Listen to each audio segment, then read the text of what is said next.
born from a world of tyrants beneath this western sky. We formed a new dominion, a land of liberty.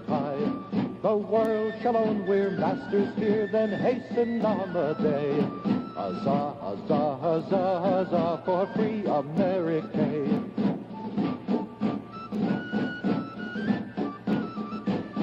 Lift up your hands, ye heroes, and swear with proud disdain. The wretch that would ensnare you shall lay his snares in vain. Should Europe empty all her force, we'll meet her in array. And fight and shout and fight and shout for free America.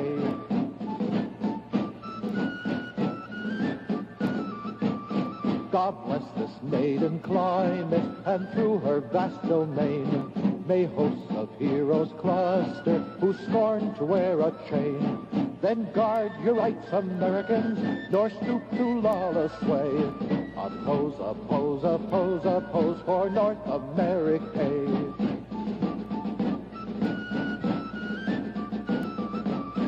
Some future day shall crown us the masters of the main. Our fleet shall speak in thunder to England, France, and Spain. And nations o'er the ocean spread shall tremble and obey. The sons, the sons, the sons, the sons of free America.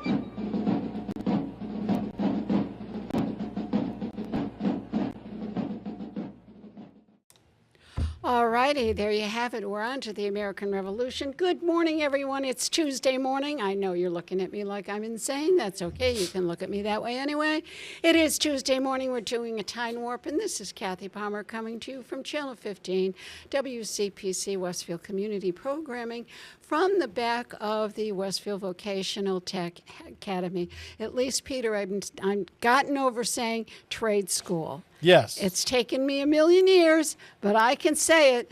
Tech Academy. Okay, right. We're good. So good morning, everyone. This is Kathy Palmer. I have some great guests, and I'm really excited about talking to both of these people about some history and the American Revolution, and we'll get to that shortly. But before we do, I want to introduce Peter Coles behind the glass over there, hiding away. He is our producer. You see Peter around town doing many of the Westfield City events. He does all of these city council, Peter, correct? No, I farm that out to the part-timers now, but we cover that, yes. Excellent, excellent. And he's in charge, does a lot of the local things, the ball games for the kids, things at school.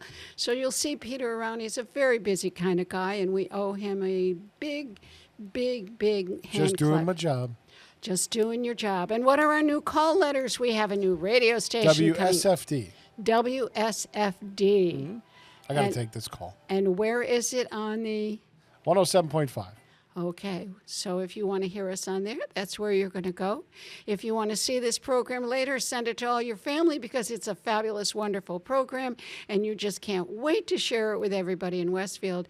You can also find all of the Channel 15 broadcasts on the Westfield City website. It's easy to find. Just go look it up, and you will get there.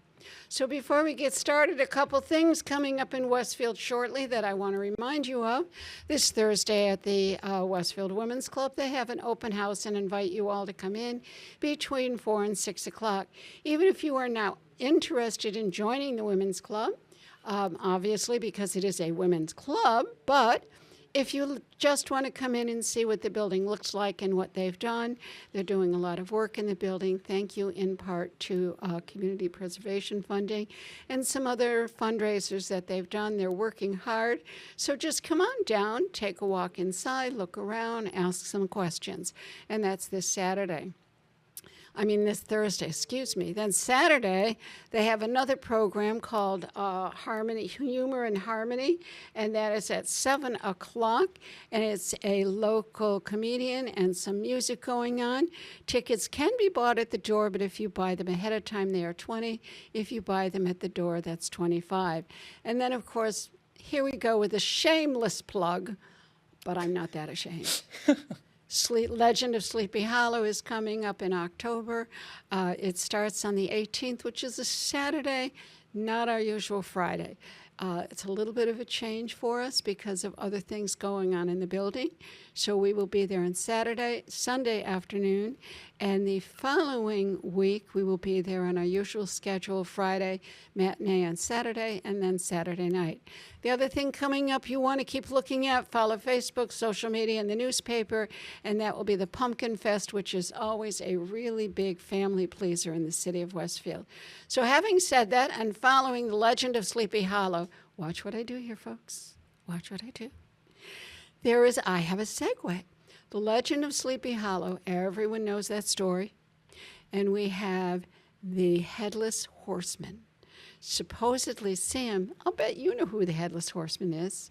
Indeed, I do. Can you tell me who was the Headless Horseman? The Headless Horseman was a Hessian soldier. And what happened to this poor young man? He lost his head. He lost his head in a battle. I had the date. I don't have it here under my fingertips right now, but supposedly a Hessian soldier during one of the Revolutionary War battles lost his head, and his comrades came back. They buried him, supposedly, legend has it, in a Sleepy Hollow graveyard, and he travels at night looking for his head. Spooky. And if he can't find his head, he carries a fiery pumpkin in its place. So there's our historical segue into what we're going to talk about. And I'm going to start with my friend Pat. Pat is from the Southwick Historical Society. And Pat, tell us a little bit about yourself. Are you from Southwick originally? No, I grew up in Palmer, Mass. Good name. Yeah, and we moved here in 1975. So you've been to here a long Southwick. time. And what is your actual involvement with the society? I'm currently the treasurer. Yeah, I have been president former times. All right. What got you interested in it? I worked for Gilbert Arnold. Gib Arnold is his nickname. And he was president of the society at the time I was working for him. And he asked me to type up some records. He had a lot of manuscript records, and he wanted me to type them up while I was working for him. And he said, well, why don't you join the society at the same time? Oh, excellent. So I did, and I've been doing records ever since, and the society ever since, too. Now, is Yeah. he the tobacco family, the tobacco Yes. Arnolds? Yes, yeah. North Long Yard Road. I do. I know where that is. I remember back in the day when all of Southwick was tobacco and the big white tents. And I think, Sam, you're probably a little bit too young for that. I'm not sure when tobacco wasn't as prevalent out there. Maybe the 80s? It's hard to say. It'd be hard to know. Some of it is still in Yep. broadleaf rather than the under the tents. Yep. But most of it has been converted to broadleaf because it's less labor intensive. Absolutely. Now, you're a society. Sam and I are a commission. Those are two different things. When did the Southwick... In Southwick, there are two different things Is that also. There's a Southwick Historical Commission that has the town as its, it's part of the town. town, yeah. And they have town funds, and we're always confused in people's We get mind that, too. We get between that, the too, two. don't we? Yeah. And you have the Western Hampton that's private, just like we're private. Yeah. And that's probably the difference. I think a commission is with the town and a society is by itself. So when did the Southwick Society start? It started in 1971 as a result of the 200th anniversary of the settling of the town, establishment of the town. Used to be part of Westfield. That's right. Just saying that. Just pointing that out. And and people whose names are Southwick think that maybe there were some Southwick people who lived there.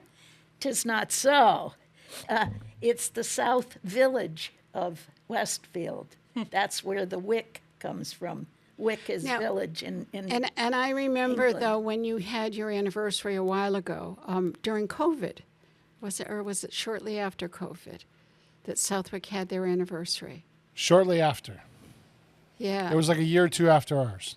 And I remember seeing an article that said they weren't really sure why it was named Southwick. No Well, one was. that's the explanation that So we no, it's good to know. 'cause we've I had, was- that it was because it was a wick. Wick is a village name in England. Yeah. That's good to know because I never really knew why they were called that. So it's good to hear you say that. Now you have your society, and you own some property. What properties do you own? We own 2 buildings, the Joseph Moore House and the C.J. Gillett Cigar Factory. And the Moore House was built in 1751, Okay. prior to the Revolution by quite a bit, and the cigar factory was built in 1872, and it was originally at the corner where CVS is now in Southwick, at the corner of Vining Hill and College Highway. And we tried to move it physically in one piece, but there was so much red tape Moving to building. getting it done that we had to take it apart and put the pieces in trucks, trailers, and we had 3 trailers on our land right next to where it sits now. And then we built a new foundation and built it back up again. Back up. Yeah. Who is Joseph Moore?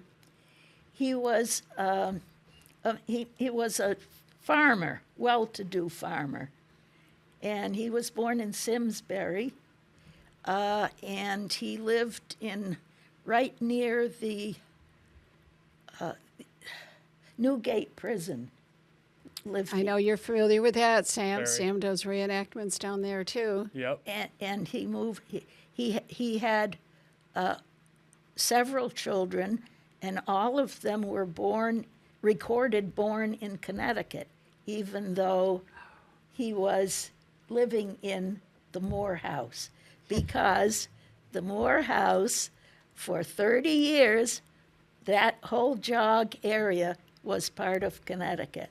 So from 1774 to 1804, 30 years, all of that area was part of Connecticut. So Yes. a lot of the records The that you jogs. go looking for are in Connecticut rather than Massachusetts. If you look, folks, go home, Google Massachusetts and Connecticut, and you notice the line goes straight across, then it goes bloop, bloop, bloop, boop. And that's called the jog. jog. And Yep. there was a lot of, I understand, and certainly might correct me, but back in the 1600s when they had it surveyed, they didn't do it right. Imagine that. And there was always a lot of dissension as to whether that section or that whole section in between Massachusetts and Connecticut, did it belong to Mass or did it belong to Connecticut? And I heard these rabble-rousing people in Connecticut. They didn't like the taxes in Massachusetts. So like the towns of Windsor and I think another one was Simsbury, they all wanted to be part of Massachusetts. And as a final result of all that dissension, they agreed that they would allow Massachusetts to keep that little jug as sort of a consolation prize. So you're a consolation prize, Pat. I want you to know that.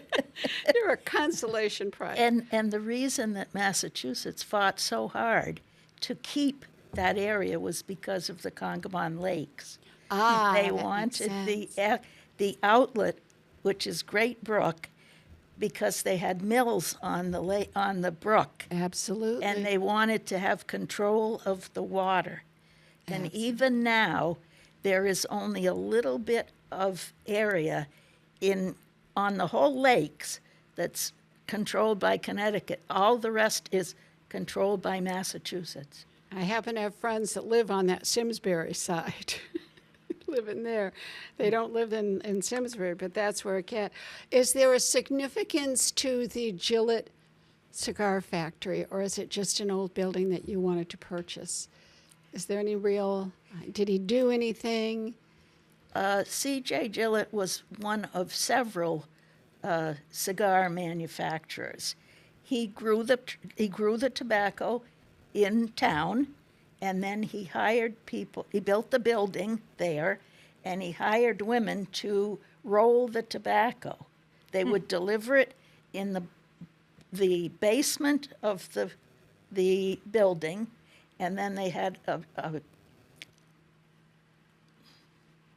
a rope winch that they would bring it up through to the second floor and the first floor to have so that the ladies could use the tobacco. Now, are both buildings open to the public? Yes, they are. And when are they open? We're open the second and fourth Sundays of the month from 2 to 4. Okay, and that's available on your website. By the way, they have a fabulous website.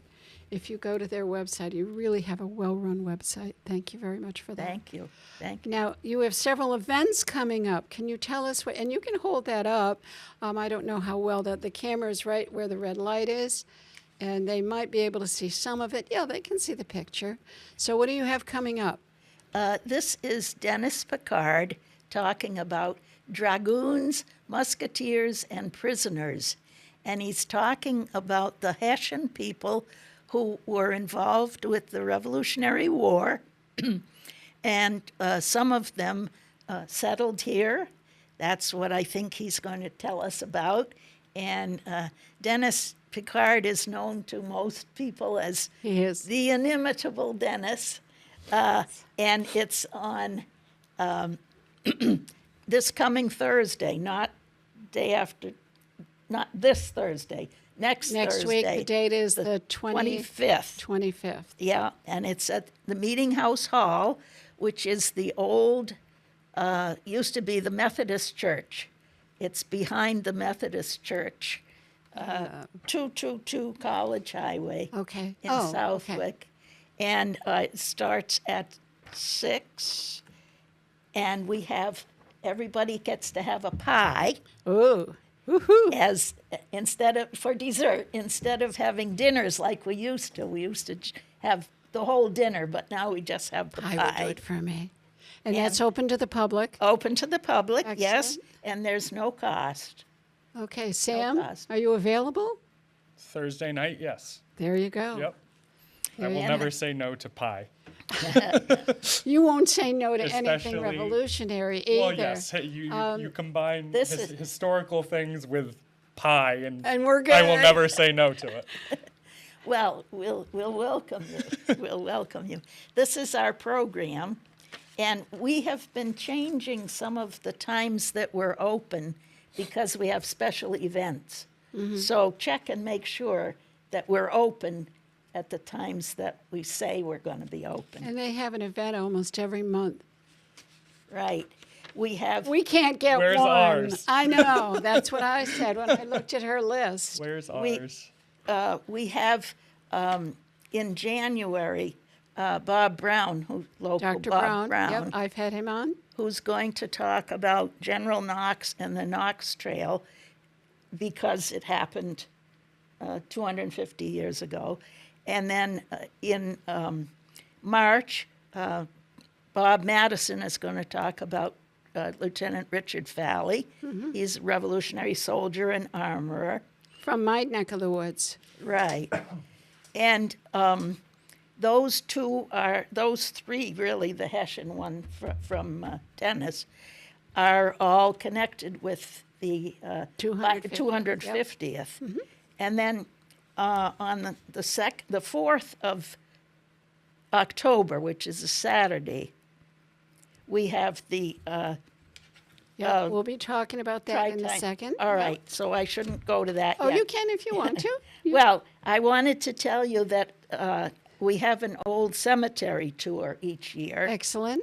It's our 13th year, and we're not very superstitious, so we'll just do 13 is fine. Yeah.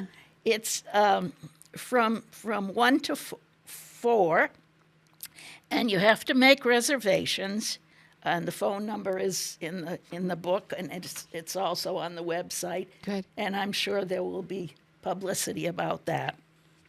And we've tried to have at least 3 Revolutionary War connected people talking at the cemetery tour. If you need someone in costume, I know someone. Stop voluntolding me for things. You voluntold yourself a million times. Sounds like me. He can't say no. Yeah, true. Very true. So what we another reason we brought you here, not that we don't always want you here, Pat, and it's great to have you here, honestly, but we want to talk a little bit about our October 4th. Right. So tell us what's coming up on October 4th. On October 4th Drum roll. is the 3rd annual Tri-Town History Trail. And it's 5 museums, the Noble and Cooley Center for Historic Preservation, NCCHP, and you have to watch out because there are those initials for some other place that isn't Granville. But if you specify Granville, you should get the right one. And our society, and the Athenaeum, and the Dewey House, and the old burying ground. Correct. And each of these has been for the 3rd year. When we started, it was Pioneer Valley History Network that got the idea, and they got a grant for the cost of running things, like giving us lovely Brochures, yeah. brochures with all the houses, and of course in the cemetery it's just the gate, but all the houses are and the factories. There's the Athenaeum, and there's the Dewey House, and our Southwick Historical Society Morehouse, and the cigar factory, and the Noble and Cooley, one of their buildings, one of their many buildings. Mm-hmm. And so that's where the idea came from, and we've been doing it since then, steadily. Now, what are each the year. hours? Can you tell them the hours? So I know. It's 10 to 4. 10 to 4, and you can come and go. No admission fee. No admission fee, and several of these places do have admission, but it's for free. It's for free. It is, and the interesting thing, too, is it brings people in. Folks will be there to tell you the history of the building. We'll give you a little bit information. I know the Athenaeum has people staffed. I know you do have people, and we will have... Come visit me at the burying ground. I'm not... Oh, good. Very visit you good. on top in the burying Yes, ground. on top, not buried on top. Who are you going to play? Richard Faley, presumably. Oh, how about One never that? knows. And we also have Dr. Brown will be in the burying grounds, and Dennis will. They have obligations other places, but they will be there for a short time. They came the last time, and they were wonderful. They just answer people's questions and let them know what's going on in the old burying grounds. And it's interesting because I've never been in the Cooley Drum Factory, and I've lived here all my life, and I've never been in that. When we moved here from Warren, where we lived before, we had never been to Old Sturbridge Village, even though Old Sturbridge Village is very close to Warren, but it just didn't seem like far enough away to bother to go to, and it's a wonderful place, so we go Good. more often now. Did you have any questions you wanted to ask, Pat? Anything you wanted to know about their society? Or now, can anybody join your society? Sure. We just went up on the dues to $25 because we bought a piece of land that surrounds our museums to the south and to the east, 10 acres of land. Okay. And in order to buy it, we needed to take out a mortgage. So we have a mortgage to pay, and so we felt that it would be better to have more dues higher dues. You're a 501c3, Yes, we are. and that means you have to raise funding all the time. That's Do you right. get grants? How do you fund your buildings? Our major source of funding is a rental in the newer part of the Moore House. It's new. It was built in 1840s or 1850s, but we consider it new because it's 100 years newer than the old part. The old part was in the 1750s. And the rental pays for insurance, which is one of our largest expenses. I'll bet. And, maintenance things as best we can. And then we ask for donations and membership and grants. We get a grant each year to do the school field trip. We do take the children around Southwick, and we go out to Granville, to the Noble and Cooley, and we go to the West Granville, where the store and the church and the schoolhouse are, the firehouse are. And then we turn around and come back. 3 days with 2 classes in one, 2 classes in another, 1 class in the third.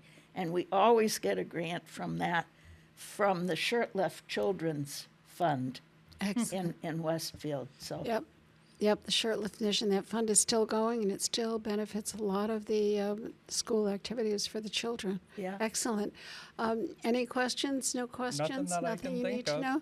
All righty. Well, come and see us then on the Tri-County History on the Go. It will be October 4th on a Saturday from 10 to 4. Remember that the places are, again, you want to tell them the places again, Pat?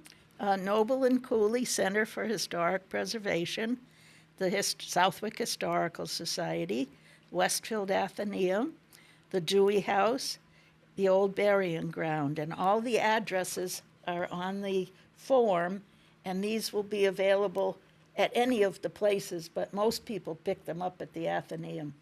That's our westaf.org is the www for it. And I do know that if you just Google the History on the Go, it will bring the information up. That's right. So you can always find it. In the meantime, make sure you get out to Southwick and go and investigate what their museums have and what the cigar factory has. I think you'll be pleasantly surprised. Pat, it was great to have you. You don't need to leave us. You can hang around if you'd like to. We'd love to have you stay because I'm going to turn it over to Sam after a short break. Peter, thank you.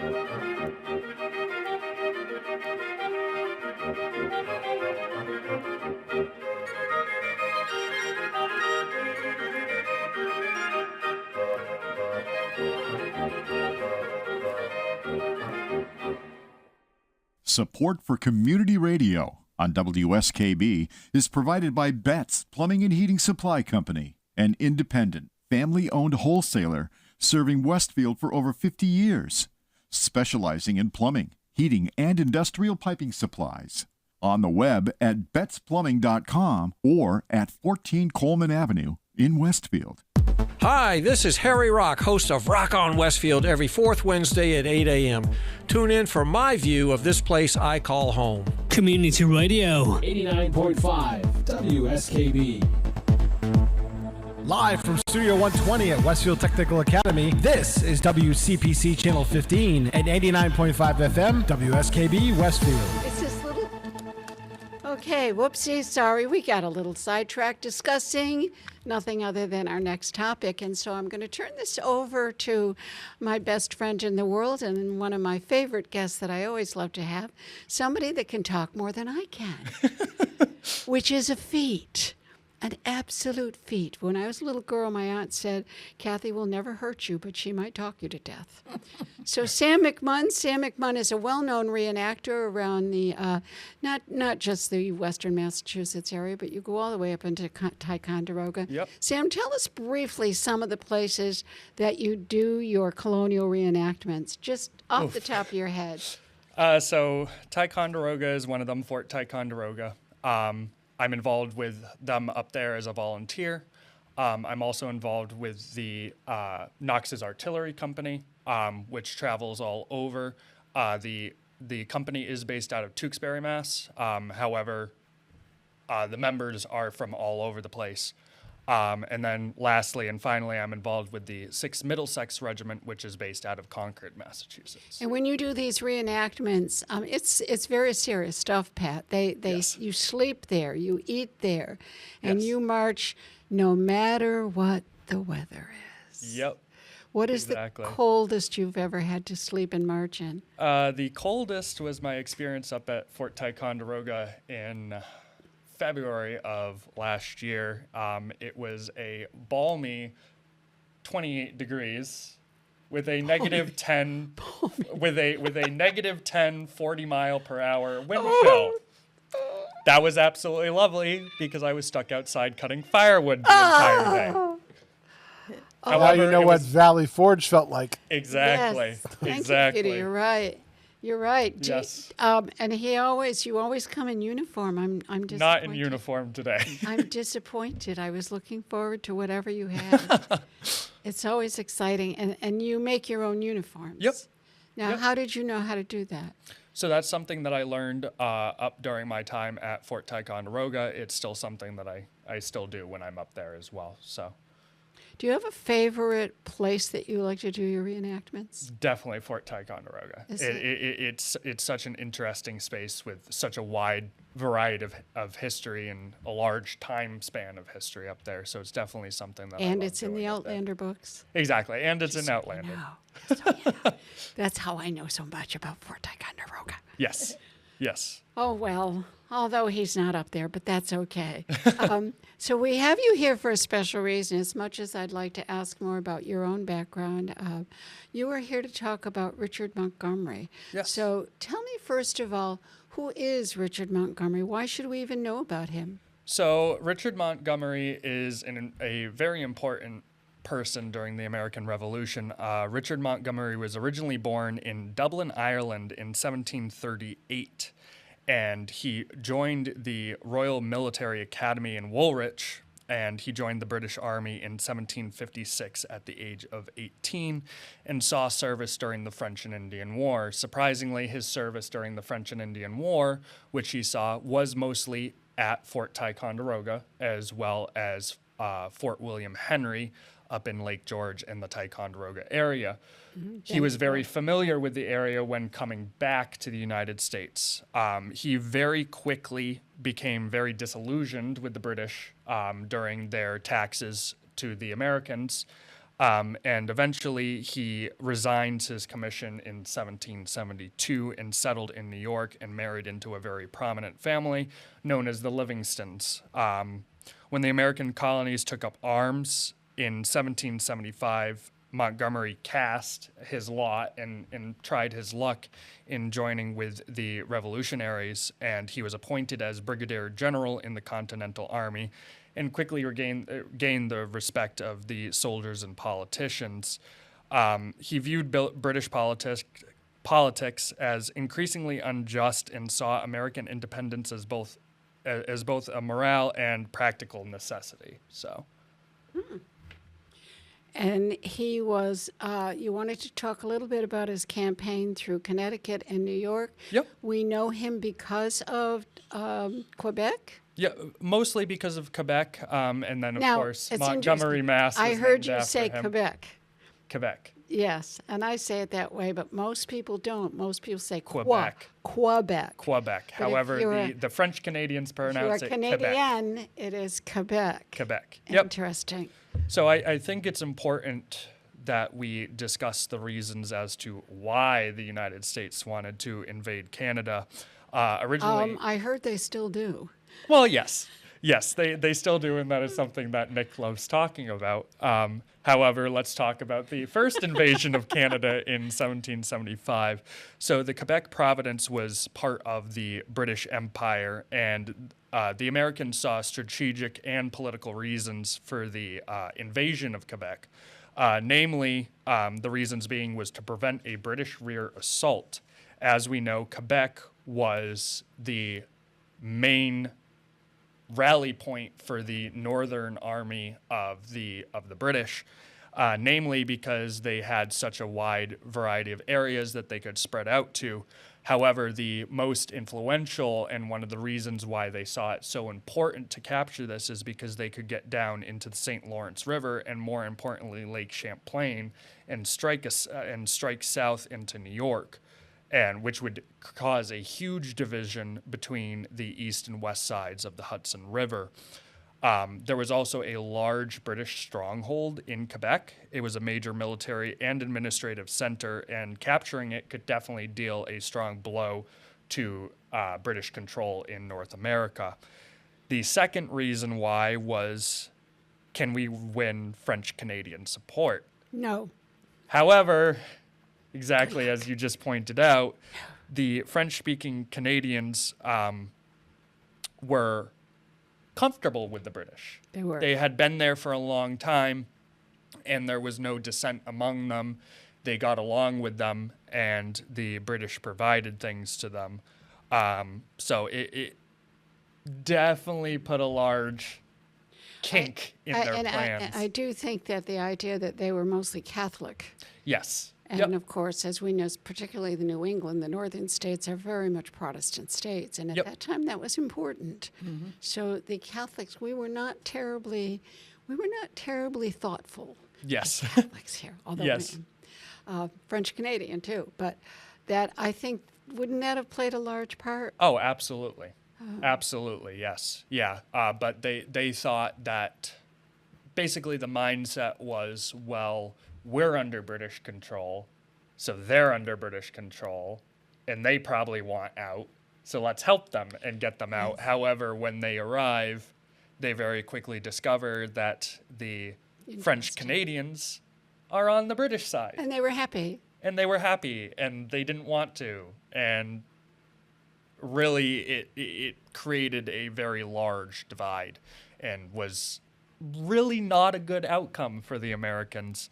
Correct. The original plan for invasion, so the Continental Army ends up approving two coordinated expeditions. The first expedition would be run by Richard Montgomery, which would go through Connecticut into Massachusetts, eventually through New York, up through Ticonderoga, Lake Champlain, through the Richelieu River, and then up into Quebec. The other side of it was Benedict Arnold's side of it. Benedict Arnold originally would have joined forces with Richard Montgomery. However, Benedict Arnold, being the stubborn man that he is, decided to go up through Maine. Bad idea. Yeah, but you know what? I'm a Benedict Arnold fan. Yes.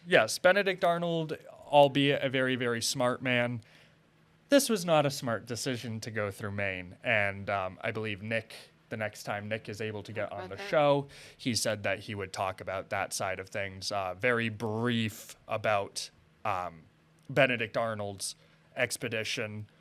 They starved.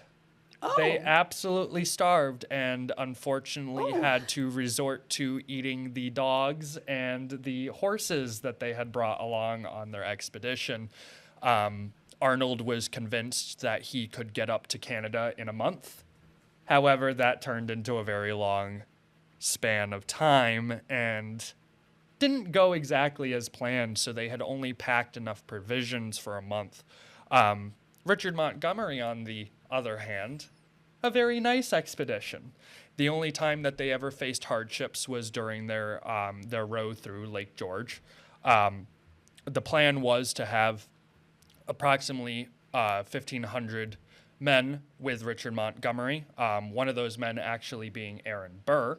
Aaron Burr was involved in the Richard Montgomery expedition. And so what they ended up doing is they marched through Connecticut, marched through Massachusetts, eventually getting into New York. And once they reached the southern end of Lake George, they embarked on bateaux. And what bateaux are, we've talked a little bit about that in previous episodes on the show. What is a bateau? The bateaux are small longboats. And so they had about 200 of these small longboats in which they embarked on the southern end of Lake George. I'm going to ask you a stupid question. Yeah. Did they bring those with them, or did they make them there? They had made them. Ticonderoga and Ticonderoga's forces had actually made them for them and had brought them down to the southern end of Lake George for their use. And so they loaded up their men, their provisions, the cannons, and a whole array of other equipment that they had brought with them and set off from the southern end of Lake George. Shortly arriving in the northern end of Lake George, it took them about 2 days to row up from the southern end to the northern end, in which they took all of the boats off of the northern end of Lake George and made the small trek of 3 miles over mountains over to the Lake Champlain side, eventually setting those boats down near Ticonderoga. And then from the rest of the way, they went all the way up into the Richelieu River at the northern end of Lake Champlain. During their time at Ticonderoga, they spent about 2 weeks in Ticonderoga, namely practicing further military drill and exercise that could help them when they got into Quebec. It's very interesting because the Connecticut forces were not using what the rest of the Army was using at the time, which was the 1764 Manual of Arms. The Connecticut troops were using a completely different Manual of Arms that had been devised during the French and Indian War. I forget the exact name of the Manual of Arms, but it was very, very different from the 1764. So when they ended up getting to Ticonderoga and were being trained under the New York Continental Forces at Ticonderoga, they had a very hard time following along. And one of the things that they wanted to teach them at Ticonderoga, which is it's known as parapet firing. And what parapet firing is you have a wall in front of you, and each man takes his turn in front of the wall, firing off of the wall. He would fire, then he would turn around and go back to the end of the line, and it would just be this quick succession of firing from an entire group. However, when you don't know 1764 Manual of Arms and you're practicing with a different manual, it's very, very different. They have different styles of actually the make, ready, present, fire commands, and they have different movements of what they were doing. So very quickly they discovered, well, we need to get these men trained on the 1764 Manual of Arms and not the other Manual of Arms that they were using. This took a long time, which is one of the reasons why there was over two weeks of them being at Ticonderoga, Yep. whereas opposed they were only supposed to be there for about 4 or 5 days. While they're at Ticonderoga, where is Benedict Arnold stuck? Benedict Still Arnold. back in Maine? Yes, Benedict Arnold as of this would have been about a week ago that Richard Montgomery had reached Ticonderoga 250 years ago. Benedict Arnold wouldn't start his expedition for another week. In fact, it will be the 20th, if I look at my calendar here. Yes, the 20th is when Benedict Arnold arrives in Newburyport, Massachusetts, and begins his expedition from Newburyport north through Maine. So they had a very, very, very different timelines from one another. Is he going straight north and then west, or is he going northwest? His plan is to go straight north and then set off into the waters up there and go across. Okay. Yep. So it's very, very different. And So it sounds as if it was almost doomed from the start. Pretty much. Pretty much. Now, Used the Kennebec River, I think. Yep, the Kennebec River. Yep. Yep. who did? Arnold. Yep. Oh, Benedict Arnold. Yes, Yes. Yes, that would be up there. Yeah. So what happens after they're at Ticonderoga? So after Ticonderoga, Richard Montgomery's forces get back onto Lake Champlain, and they go through up into the northern part of Lake Champlain over to the Richelieu River. And I don't want to spoil any more from there because it's very important that Nick talks about Benedict Arnold's side of things. And then I believe me and Nick had talked about a plan to co-host the actual Quebec portion and Montreal portion of the expedition. But ultimately, Richard Montgomery's expedition ended in absolute tragedy. While in Quebec, a cannon was fired from the British side, and it took off his head, and it seriously wounded the rest of the officers, leaving Richard Montgomery's corps that was with him with little to no instruction. And unfortunately, Another headless horseman. yes, another headless There we horseman. are, So yeah. unfortunately, it did not go the way that they thought it was going to go. They thought it would go, oh well, we'll get into Quebec, we'll convince these French Canadians to come with us. Once we have them with us, we will then re-attack Quebec, force the British out, and then we'll have control of Quebec. But as we know, history, Yeah, that is not that what part happened. of the history always bothers me when they were so convinced that the Canadians would join them. They had to know they weren't interested. Yeah. They had to know Right. that. So I shake my head when I think of the ignorant decision they made, assuming that the French would just come on their side. Right. They had no reason to. Right. Economically, they were happy where they were. Religious-wise, they were happy where they were. Politically, they were not unhappy being under the British rule the way the colonies were. Didn't we have any knowledge of any of that? Apparently Didn't we not. know? Apparently not. Apparently not. And kind of where this idea comes from of going up to Canada is when you had the forces at Ticonderoga, which Ethan Allen and Benedict Arnold captured. Originally, Benedict Arnold's kind of idea with this was, well, where did they come from? Well, they came from England over into Quebec. From Quebec came down to Ticonderoga. So they knew that there was this important trade route going from England to Nova Scotia, from Nova Scotia into Quebec, and then coming down from Quebec.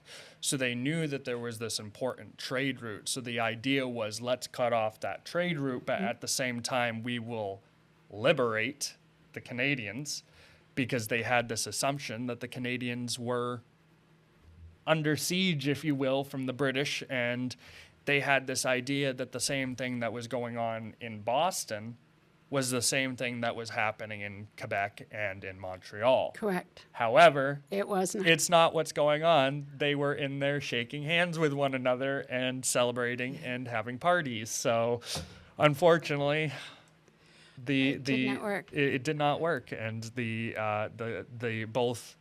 both expeditions were considered complete and utter failures. Now, where does Schuyler fit into this? Schuyler at the time was the commander of Ticonderoga. Shortly after Benedict Arnold and Ethan Allen had left their command of Ticonderoga, Schuyler steps in and is given control of what is now known as the Northern Department of the Continental Army. Okay. And what happened to him? Where did he? Schuyler Did eventually he get ill or something? Schuyler gets ill, but my knowledge of Schuyler and Ticonderoga, I forget the man who steps in to serve as second of Ticonderoga, but he steps in and he kind of badmouths Schuyler to the Continental Congress. And so the Continental Congress eventually decides, you're out. We don't want you anymore. Interesting. Well, he has 3 great daughters. Yes, If eventually. you saw Hamilton. Yes, eventually Schuyler goes to the Continental Congress and takes out all of this paperwork and is like, tell me how I did bad when this is what I have. So how can I have done bad when I have all this documentation proving it? And speaking of Hamilton, Hamilton also mentions Montgomery in the musical.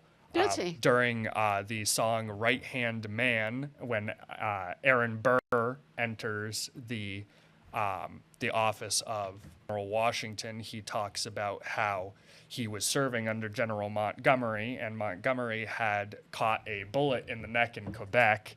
Well, in summary. So these are the lyrics. I am a big Hamilton fan, if you cannot tell, but it is mentioned in the Hamilton musical, Montgomery. Pat, is there anything you had to ask him about it? Anything you wanted to know or you wanted to add? I just don't think I have a strong knowledge of that. Of what's going on up there? Yeah. I don't think... I did visit Ticonderoga and Fort William Henry, and there's another fort there that they've What's the other fort in the area? Fort Crown Point. Yeah. So we did the boat ride on Lake George. Yep. Like 6 hours. Yeah. Yep.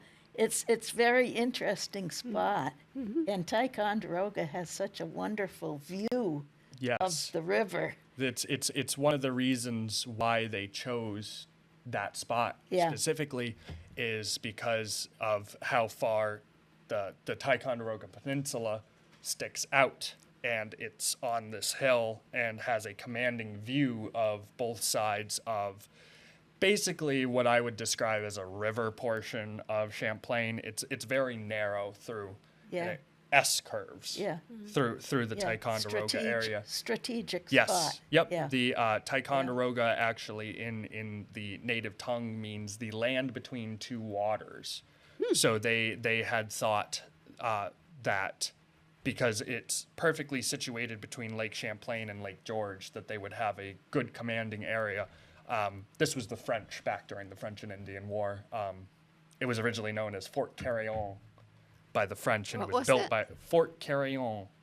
Carillon after a bell tower. So if you think about Stanley Park and the bell, Carillon, however pronounced Carillon. Carillon. Yep. Yes, it would be.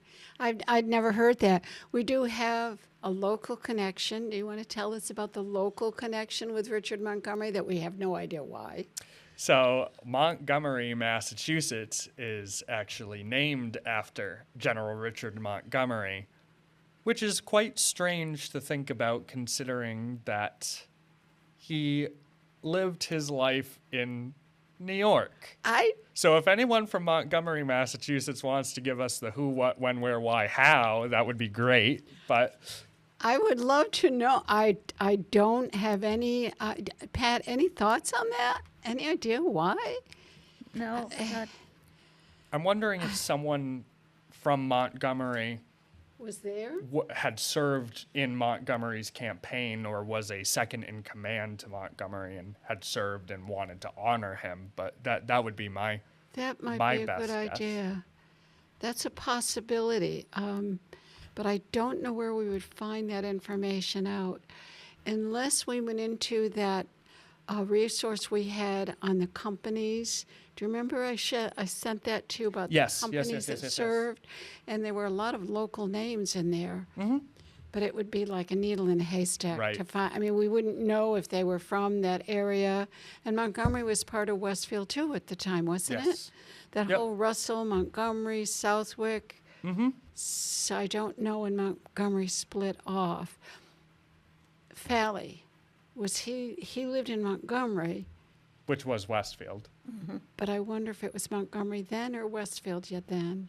I don't know. I believe it was still Westfield during that still time. Westfield. It was from the information that I could find about Montgomery, Mass. Is it wasn't named Montgomery, I believe, until the early 1800s. I'd have to look it up. I really don't know. There's too many dates going around in this aged brain.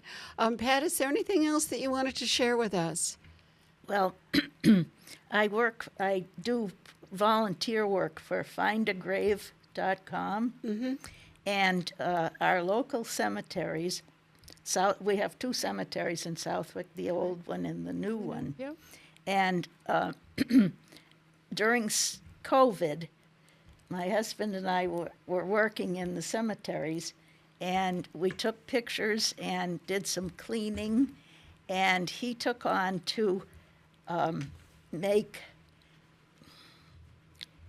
I'm not going to, the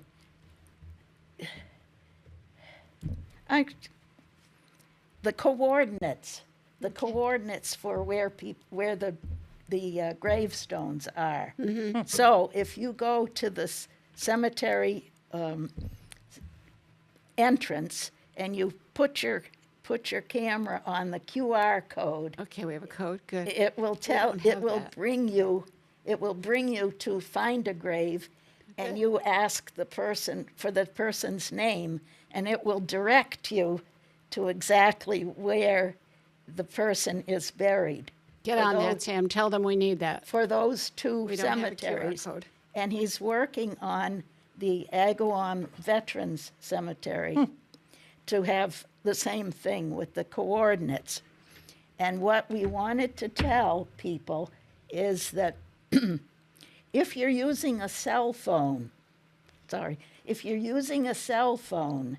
and you have your cell phone set up so that it gives you a location, it will upload those coordinates onto Find a Grave, and they're not right. Oh, dear.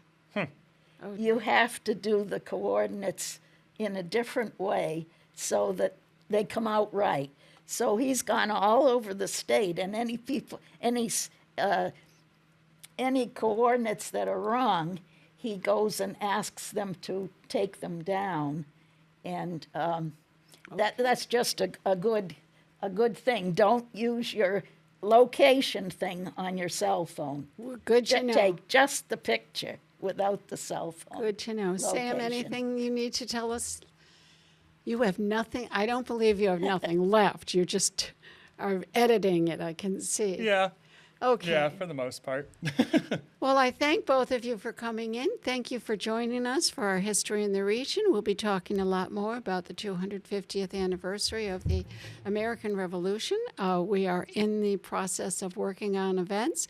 Please go to the Southwick website to look for things for the Southwick Historical Society. You can also look at the Westfield Historical Commission, but I don't think we really have much up there, but we do have a Facebook page and social media. So we are present there. If you want to find some information, please look.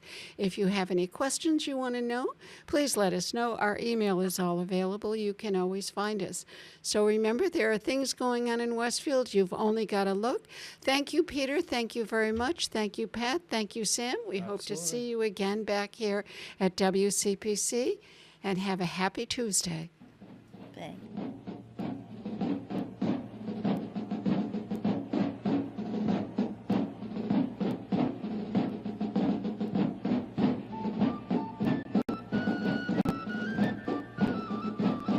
Torn from a world of tyrants beneath this western sky, we formed a new dominion, a land of liberty. The world shall own, we're masters here, then hasten on the day. Huzzah, huzzah, huzzah, huzzah for free America.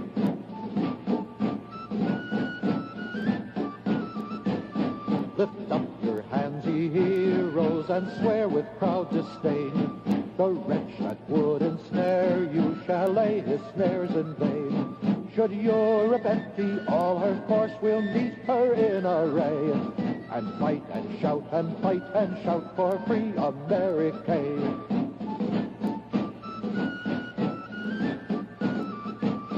God bless this maiden climate, and through her vast domain, may hosts of heroes cluster who scorn to wear a chain. Then guard your rights, Americans, nor stoop to lawless sway. Oppose, oppose, oppose, oppose for North America.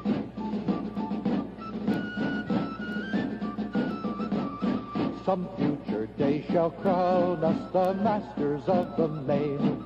Our fleet shall speak in thunder to England, France, and Spain. And nations o'er the ocean spread shall tremble and obey. The sons, the sons, the sons, the sons of free America.